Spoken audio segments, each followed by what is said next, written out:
Okay, good evening and welcome for joining us for our Travel Tip Tuesday. And today we're going to do one that's slightly different because Dave is not joining us as he has done for the last few. This week I've got Mike joining us. Now, hello everyone.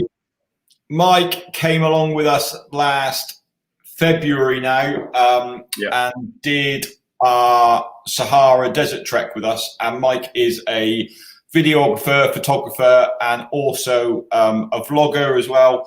So I thought it would be really great this week to do an episode of our Travel Tip Tuesday and actually talk about taking photos and video on your trip, because you spent all that money on a trip, you go to an amazing place and you want to remember your memories, and how do you do it? How do you record your thing? So I've asked Mike to come along today to give us some hints and tips. And obviously Mike's full-time job is a videographer and photographer.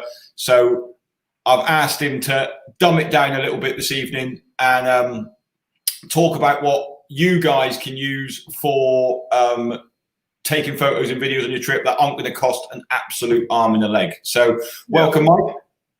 Thanks, mate. I look forward to being on. The Sahara trip last year was so good.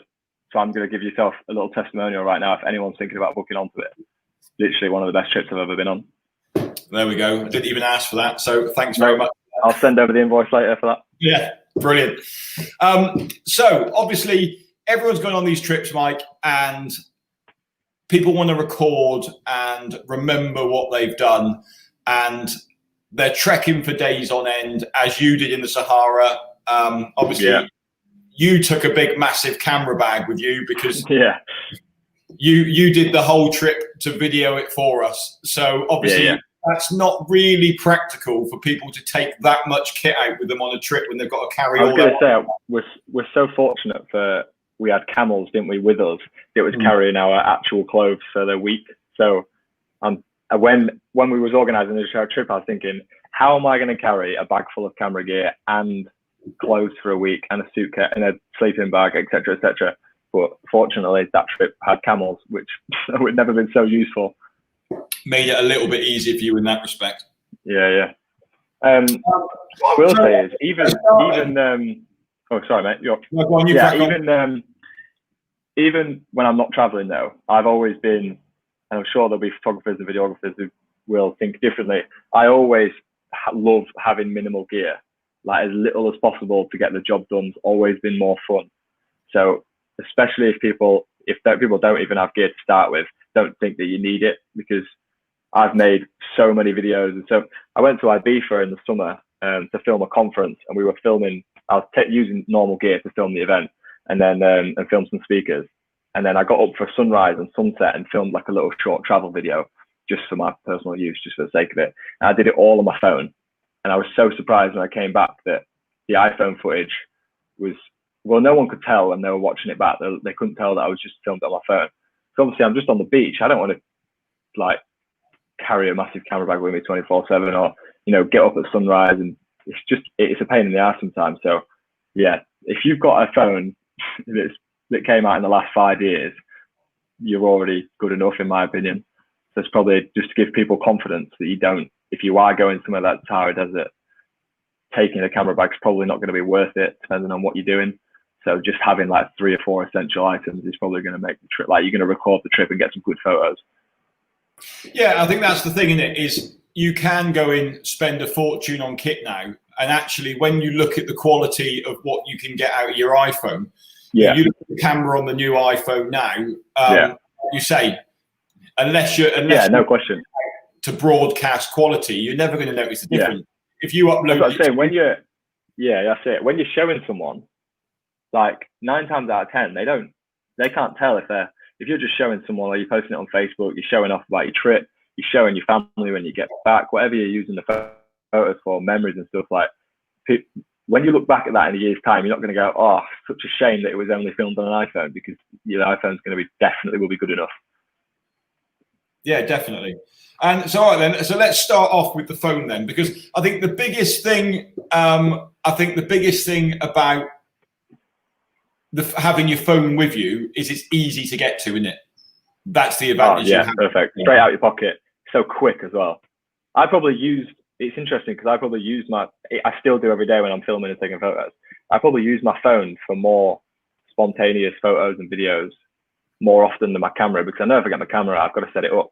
So it's a 5 minute process getting my camera out. So if you're walking, you're trekking up something, you're climbing down something, whatever you're doing, like your phone's the easiest thing to grab.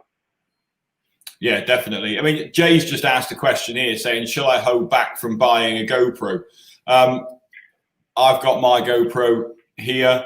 Yeah, I've got the Hero 7, actually. Yeah, I've got the Hero 7. I haven't quite gone to the Hero 8 yet, but should you hold back on buying a GoPro? Now, GoPros are great for their purpose, aren't they?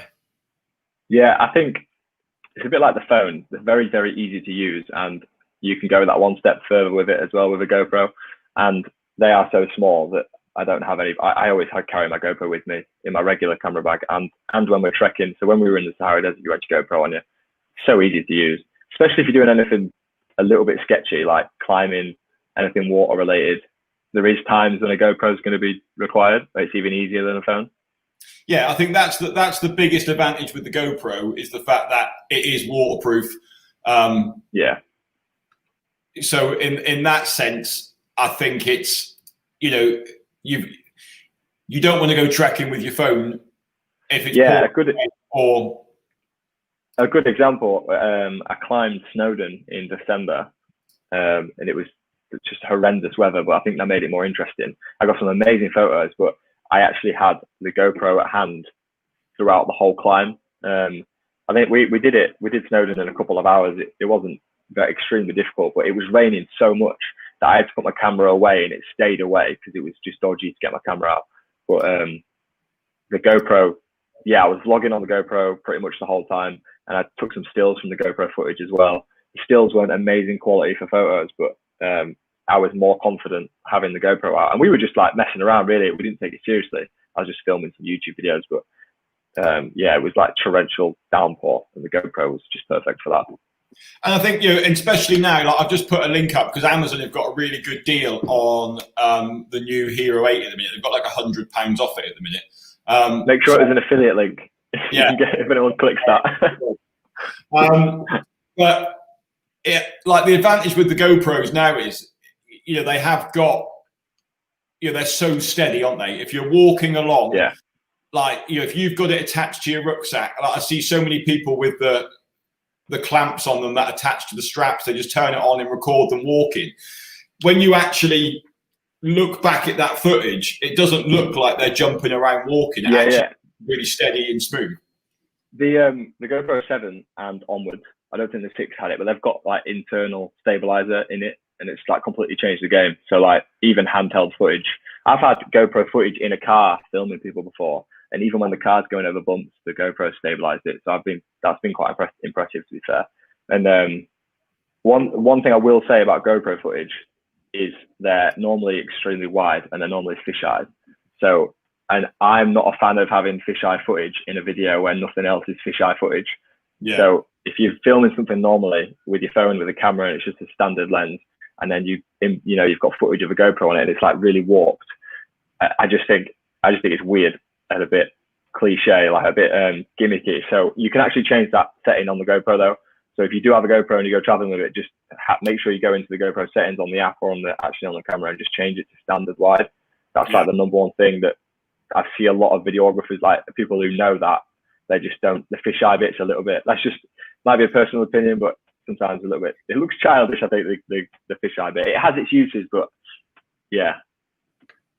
Yeah, Steve just said there, other HD cameras are available. And yeah, you're completely right, Steve. Like, you know, GoPro is kind of the one out there. DJI have also brought one out now, but there are also a lot that are a lot cheaper than the GoPro. I've always had a GoPro. I think, you know, the attachments, the amount of things you can get for a GoPro. Like I use my GoPro quite a lot when I'm scuba diving, and it's got, you know, the lighting on it, even at sort of 30 meters depth in the water, is superb. So I think the one disadvantage with the GoPro is I think they're great for time lapses, they're great for video, but I don't think they're great as a camera for a picture, are they? I think that's where they have. No, they've never. Even so, all their video features are fine. Like I said about the fisheye, but I wouldn't be taking photos on a GoPro. No way. You can take time lapses, which takes photos and then puts it together as a time lapse. But yeah, I mean, no offense to GoPro, photos is just not their purpose.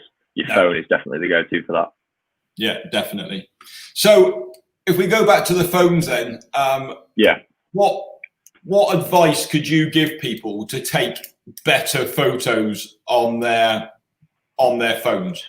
First thing, if you are trekking or doing any sort of traveling over various days where you're not staying in hotels, like for example, you are going to need battery power. So I know on our trips to the Sahara Desert, you took a great big, not great big, it's probably like the size of 2 phones or something. Yeah, like that lasted us, and I shared that, stole some power from you from that, and that lasted us across the 6 or 7 days we were out and about. And there's a few ways of actually, can't find, I don't know where my phone is. There's a few ways of, I've got my phone. When you're filming, you don't have to use the phone's top settings, if that makes sense. So if you go into settings on an iPhone, and this will help battery life when you're out traveling, and go into the camera settings, this is what it looks like an iPhone. I can record video at 720 HD, 1080 HD, 30 frames, 1080, 60 frames, and then 4K settings. If I'm out for 6 days and I don't necessarily have loads of power to rely on, I would change that 4K and put it on 1080, 30 frames. Yeah. Just for convenience, because that's going to take up, like the file size of that's going to be so much smaller. And I know that if I'm filming on 4K across 6 days, I don't think I've got enough storage on my phone to make that last. And that, some people might not be aware of that, they can actually change. The phones are so good now that you can change the settings the format that you're filming in. So just a little heads up to make your footage last longer. Because your phone will get clogged up with a lot of footage if it's the only thing you've got. So that's just a quick one.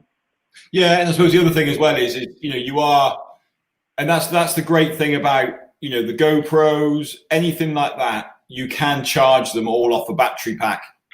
Yeah. So anything the battery pack's the most essential thing, I reckon. I know people use them for festivals and stuff like that, but if you're taking a lot of photos and a lot of videos, just make sure someone in your group, you need it very much. Yeah, and I say like the one that I use here, which is a Ralph Power one, I've put a link into it again. Like I generally take 2 of these with me on a trip, just to charge, because I can charge my watch, I can charge my phone, I can charge my camera. Perfect. These are 26,000 milliamps, and an iPhone battery takes 3,000, just over 3,000 to charge from flat. So in theory, I can charge 8 times off one of these. Like I say, we had 2 and we were charging batteries and camera batteries all the time. I remember actually plugging in. I had like 8 camera batteries with me, and I remember using that to charge some of that as well. Jay's just asked me a quick question. Is a solar pack any good? Obviously with a solar pack you need the sun, and we don't always have that on a trip. Like you do have it in the Sahara Desert, and that's fine, but generally the solar packs have a battery pack in them as well, and the solar charges the battery pack. And the problem you do have is the battery pack just isn't that big, which is why I now do prefer taking the power packs. Just take a couple of these with me, and they're perfectly fine, especially if you're not having to carry them as well. And like you say, they're going on a camel, or you've got a porter carry them, you can use them within your luggage. And then in the evening then, because with one of these, I can actually plug in 3 devices into here and charge it at the same time. So that's, I can charge my GoPro battery, I can charge my phone, I can charge my watch all at the same time. Yeah. And that's job done. So for me, I am a firm believer in battery packs rather than solar chargers. This might sound really obvious as well, but I'm just going to say it anyway. Just you make sure you're using airplane mode if you're out on a trek. I don't think scrolling social media is a priority. Airplane mode's the go-to, isn't it? If you want battery life, and that'll last you. That'll last you a long time, even on an iPhone in airplane mode, even if you are using it as a camera and whatever as well. And again, like to point out before anyone says there are other phones out there as well. It just so happens that no way, no, they're not. iPhone is the only one. We both have iPhones in and yeah, our Apple products. So that's kind of what we use really. So what other tips have you got then? How can you become a better photographer, Mike, with your iPhone and take photos that look like? Yeah.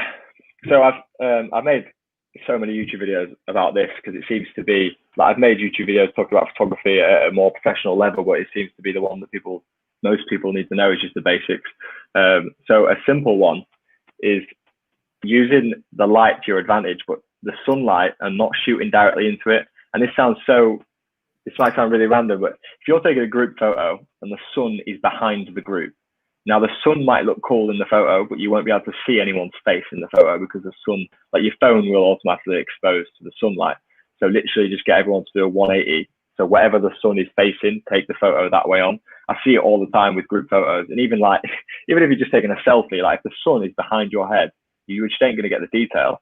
And it's like, it's so simple to just turn around. But sometimes you just don't think about stuff like that when you're out and about. But obviously, because I've been using a proper camera now for so long, it's just like a basic, just make sure you know where the light is and use it to your advantage.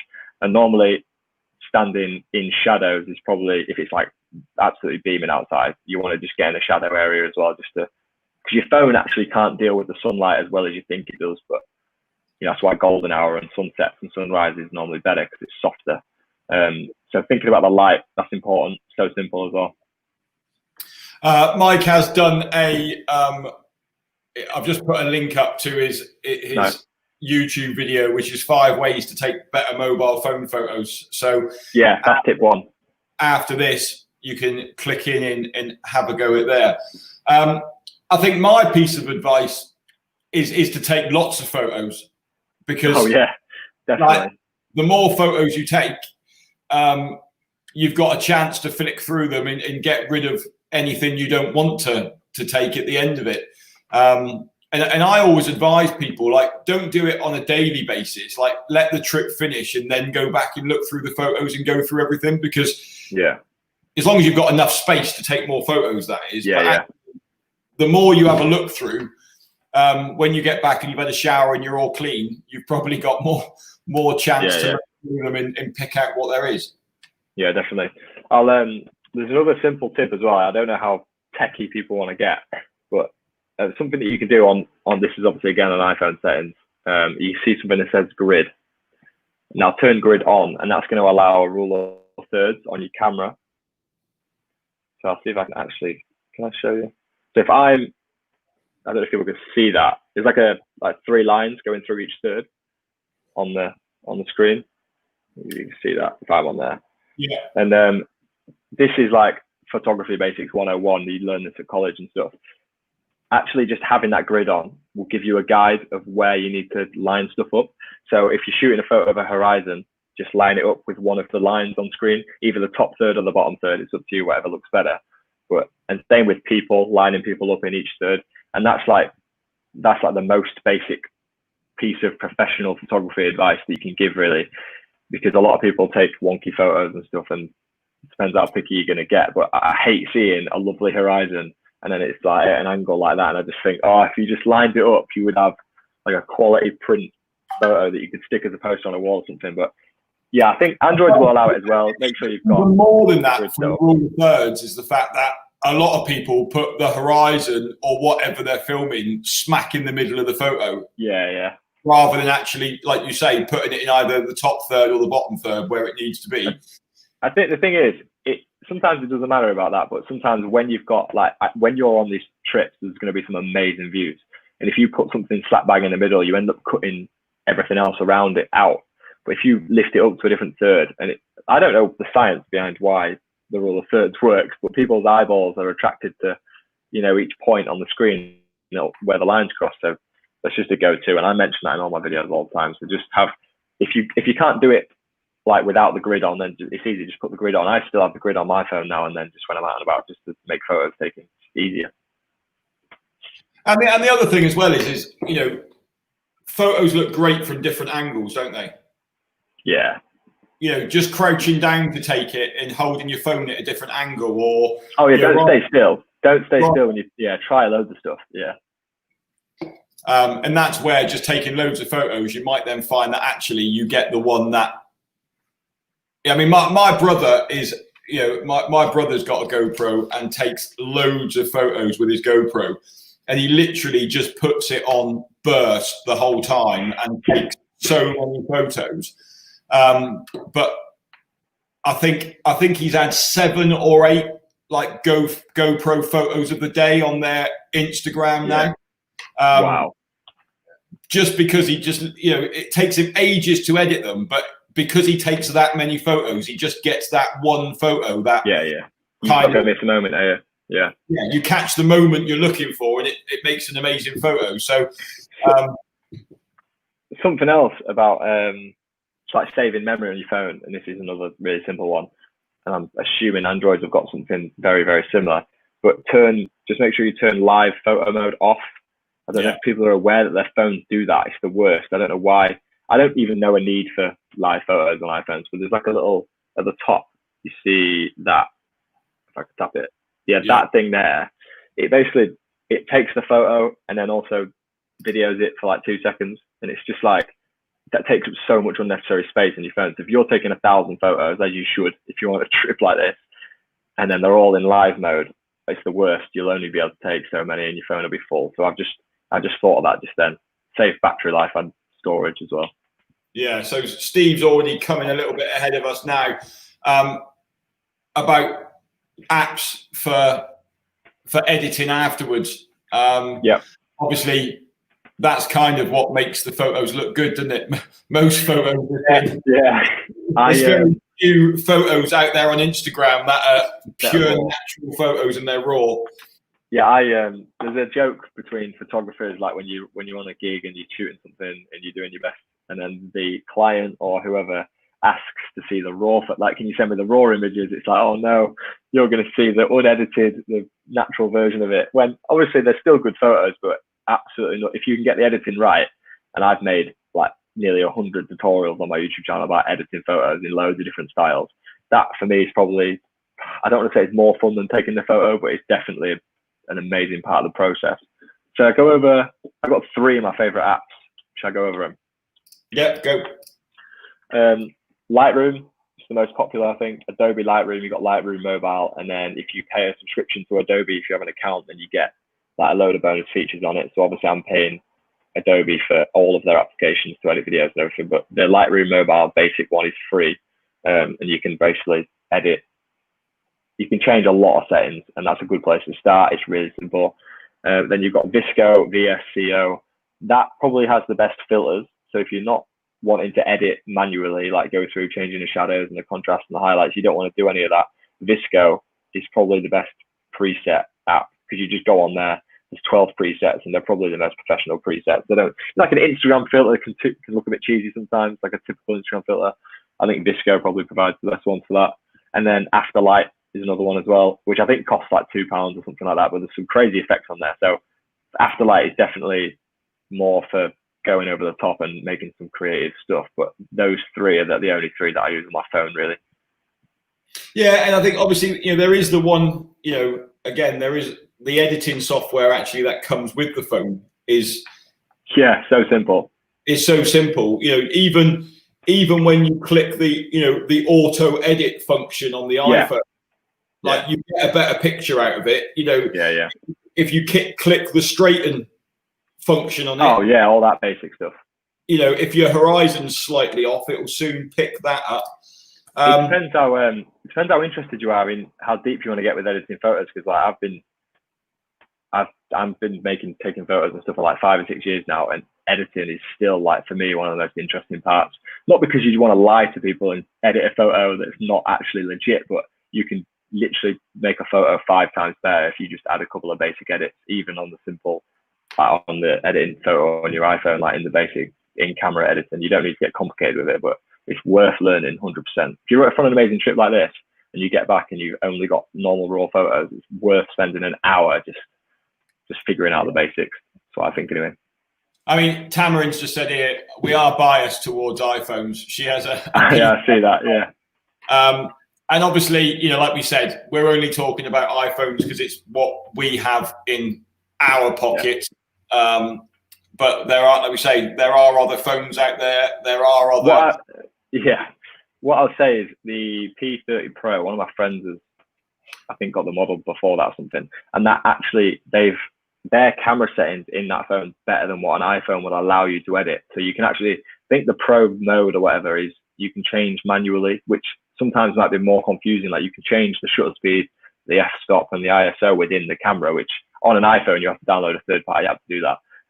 So it's I know you said you haven't sussed out the Pro functions, but it's definitely worth figuring that out. And I've made some videos on that as well on my channel on how to actually edit using figuring out the ISO, shutter speed, and all that. But let's not be biased for a second and say that other phones probably do have some good features that I would recommend figuring out. And also figuring that out is better than figuring out a full-blown camera. So yeah, I mean, we had a guy on the Kilimanjaro trip, and I think he had the P30, and the night sky shots he was getting. Oh yeah, night modes are mad.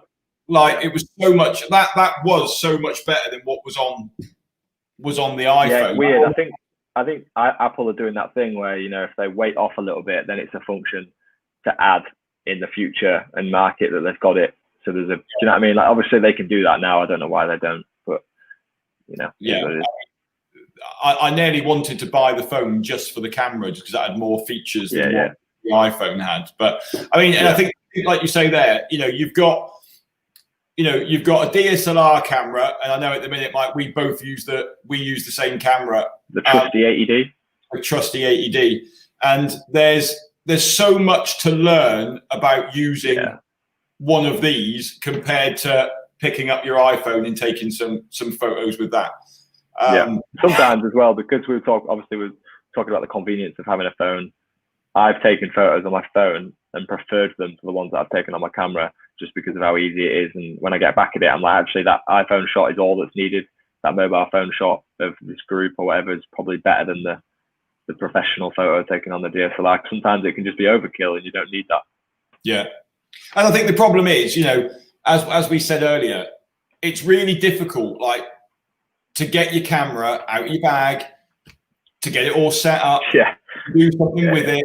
Like, where actually, you can carry your phone in your rucksack pocket, on your hip belt, pull it out, snap, and it's job done.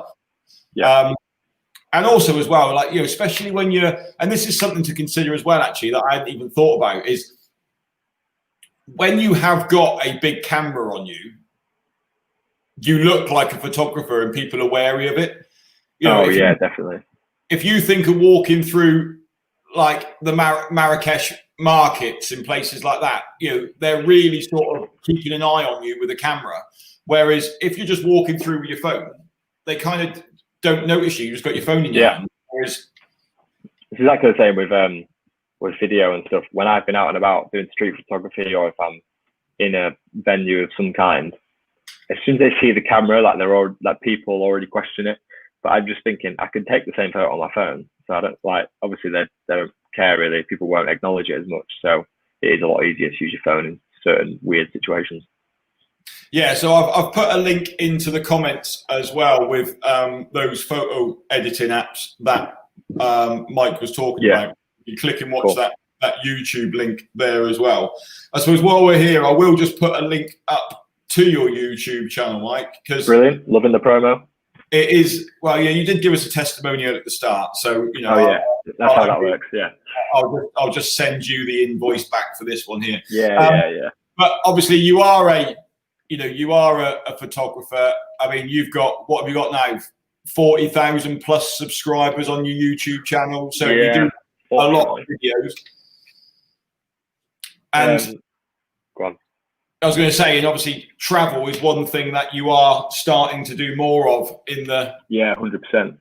If anyone goes onto our website and the Sahara video was the one that you shot for us last year when we snuck the drone into Morocco to get the footage. But obviously that's another thing. We did what? No, we didn't. Yeah. No way. No, it accidentally found its way into the bag on the way through. Yeah, I just found a drone in the desert. And I was like, oh, how convenient. Use that while I'm here. Yeah, that's it. So, I mean, you can go onto Mike's YouTube channel and see, like there's loads of tutorial videos there. Like a lot of them are, DSLR, big camera kind of tutorials as opposed to phone ones. But, understanding the settings of how to take a photo, the basic thing. If you want to take a night sky photo, knowing what the ISO needs to be and the shutter speed needs to be, like you just need to have those. I always tell people as well, it's like I kind of feel like it looks more impressive than it actually is. So if I do take a photo, whether it's with my camera or on my phone, the feedback you get on it is normally better than the hard work that it required. Because if you get the settings right on a DSLR camera, you can get especially in the middle of the desert, we've got some amazing landscape shots of the stars and the tents. And that stuff is just crazy. And all that is me getting 3 settings on my camera right, and then taking 3 photos, and then you've done it. So yeah, not to plug my own channel too much, but definitely have a look at some of the most basic tutorials there. Head over to Mike's channel because you will pick up some stuff there. And the other one, I'll just put a link up now just to your Instagram as well, Mike, just because beautiful. You take some really good photos and you do some videos on Instagram as well. So it's all there. And also you do plug our Sahara trip quite a bit on your Instagram as well, because I got literally some of the best photos I've ever taken. That's why. Yeah. So that's why we take Mike away with us.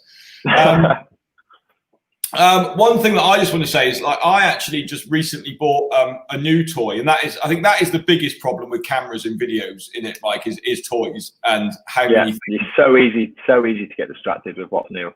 Yeah, I mean, we were having a conversation earlier because Canon have just brought out some new cameras, and I'm the victim. I've just pre-ordered it. Pre-ordered the R6. So I was contemplating it, but I might just take a look at Mike's first when he's arrived. Let me make the mistakes, and then you can go from there. So this is what I bought in February, just before I went out on this Sahara trip. Which is tiny. It is really tiny, and this is. Well, I just love it. It's a DJI Osmo Pocket, and it's from the same people that make DJI drones. And it does take photos, but what it is great for is when you're walking along trekking, it records in 4K, but it's also got a stabilizing gimbal on it. So as you're walking along, you just get this super smooth. In fact, whilst I might be able to show you a quick video of it whilst we're chatting. I will say, while you find that, there's so many variations of those gimbals kind of that you can get. So if you haven't got the Osmo, like if I'm using a GoPro, for example, I got Horam, the Steadicam company, sent me this, which I've not. Yeah, it's pretty much the same thing, which I haven't tested out yet, but this is for phones as well. You can actually buy it. This is tiny. Now they did market this as if it fits in your pocket, so I'll find out once I've opened it. I've not tested it yet, but if you are going to get gear and you are using your phone or a GoPro, you can get little Steadicam, like little gimbals and that. Like technology is so good now that will probably fit in my pocket. So if you do want to keep things quite minimal, but like you said, get a real smooth shot. And that's the thing I love about this DJI Osmo is the fact that it literally does, like, it folds up into a case that's that big. Fantastic. And it fits into my hip pocket on my rucksack, and like I just get it out, and the battery lasts forever. And that's a testimonial right there. Get that reviewed. Maybe not forever, but it lasts, a good couple of days while I'm trekking anyway. And like I say, I took it out to the Sahara this year because we didn't have a video for coming out with us. I couldn't, not to big you up too much, but I couldn't tell that it wasn't professional. The footage looks great. So this was the footage that it shot on a £200 4K. So I booked this. Yeah, that's great. The day I got back from the Great Wall of China. because I just enjoyed the bucket list. And just, you know, so on the trip, again, I found it absolutely can charge it on my, from start to finish. charge it on the battery pack. At the airport, it's like nervous. It was fantastic. Everyone's so welcoming. Nice. There's the tracking. So yeah, that's my go-to now. I think. You know, I was going to say, if we are talking gear and you don't want to complicate it, all like the Osmo Pocket's great. Loads of little gimbal stabilizers for smartphones. Like even this little Joby tripod. This is like a proper sick little tripod just for your phone, and this can connect and mold around anything. So if I'm going anywhere, I'm like, I can't be asked to take my camera with me. There's like this, you know, little tripod like that, great, recommend. Little gimbal, like you just said, recommend. I mean, taking a tripod, especially if you want to be taking anything other night sky, where you want to keep the camera still. Yeah, you need it. Yeah, you do need it, don't you? I mean, I know we spent hours like getting night shots when we were in the desert once everyone had gone to bed, just to try and capture that Sahara. Mental. Yeah. Yeah. So yeah, if you know, again, you can get a mini tripod for your phone. You can get one for your GoPro. You know, setting up a time lapse. You know, if you're getting a sunset or a sunrise on your, that's all great stuff to put your film trip together in it at the end of the day. Yeah, that's it. So obviously, if anyone's got any questions on should I buy this, should I buy that, what should I take with me here, and obviously cameras are really on a trip by trip basis, because you know if you're going out to Kilimanjaro and you're going to go and do a safari afterwards, I certainly wouldn't recommend taking a GoPro with you, because you're not going to, you know, at that point you are going to want to take a nice camera with a lens that you can actually see the animals on. So yeah, definitely. You know, so think about what you're going to take with you from that point. But I think, you know, what we're trying to say is, you know, you don't have to go out and spend a load of money to go in. No. Do anything. You know, you can just go and buy use your phone that you've already got, or get a GoPro type adventure camera kind of thing. Or you might want to go and get something like, you know, the DJI Osmo Pocket, because, you know, they are brilliant. That's my recommendation anyway. I see a lot, like, basically, I imagine the people going on these trips, they're prioritizing the trek and the experience over getting footage and taking amazing photos. Like, the trip itself is the priority. And I'm often jealous of people that only don't have to carry their camera bag around with them. And I see it all the time. Like, I think because I love the process of filming and editing, so I know that when I come back off the trip, I can't wait to put a film together or something. So I sometimes have to tell myself when I'm out and about slugging my camera bag around that it will be worth it in the long run. So I've just pre-ordered Canon's new camera, and that's a little bit smaller than what I'm currently using, because technology is getting better. I don't know how the camera can get better and smaller at the same time, but so that's going to help me out a little bit. But I know that I'm going to get a few lenses with that. I'm definitely going to carry a tripod around with me with that. But obviously the aim of me doing these trips and stuff is to take photos and make a film out of it. And obviously that's not everyone's priority. So don't think that you need all that gear, because you definitely don't. No, and I think the thing is, you know, if we go back 15 years ago, you'd have had to have waited 2 weeks when you got back from your trip for your you don't even remember this, Mike. You don't even know what a 35. In fact, actually, you started shooting in 35. Yeah, I've gone back in time to try and appreciate those moments. I did get one of Canon's old 35 film, and I've got a full reel of film on that needs developing. That's a year old now, so I'm actually looking forward to I think that's part of the process, isn't it? That as you did back in the day, waiting for it. So I think I'm trying to learn. I think the thing I'm trying to say is the fact that actually you got to see your photos when you got back, because you actually physically got something. And I think so many people now, you know, I've got GoPro footage from the whitewater rafting trip that I did in March that I still haven't even looked at the footage on the GoPro yet. Oh, and everything just gets in the way, and you don't have time to do anything with it. So I think, you know, with the likes of Instagram and Facebook and all, you know, YouTube, you have got the platform to put stuff out there and show people what you've been doing and actually use the footage, really. Yeah, yeah. Sometimes you have so much as well that it can be a bit overwhelming. And well, I remember when we finished the Sahara trek, we had a day in Marrakesh that we literally went and sat in a bar and downloaded laptops out, organising footage. Yeah, the whole process. Yeah, exactly. But, you know, we want to do something with our photos because we want people to see the trips. And, you know, and the other thing is we enjoy taking it. So whenever people come on trips with us, you know, if we have taken any good photos or, you know, everyone gets to see it as well, you know, so it's there you go. Ourselves at that point. So I do think sometimes people are like, oh, Keith's got his camera out, I won't bother getting mine out, I'll just have a look at it. Yeah, you definitely get used for that situation. Yeah. Brilliant. Well, thanks for coming on today, Mike. I think that's kind of the question wrapping up now. Like I say, do follow Mike on Instagram. Do go and have a look at his YouTube channel. Like, there are loads of tutorial videos there that are really useful and you can learn something from.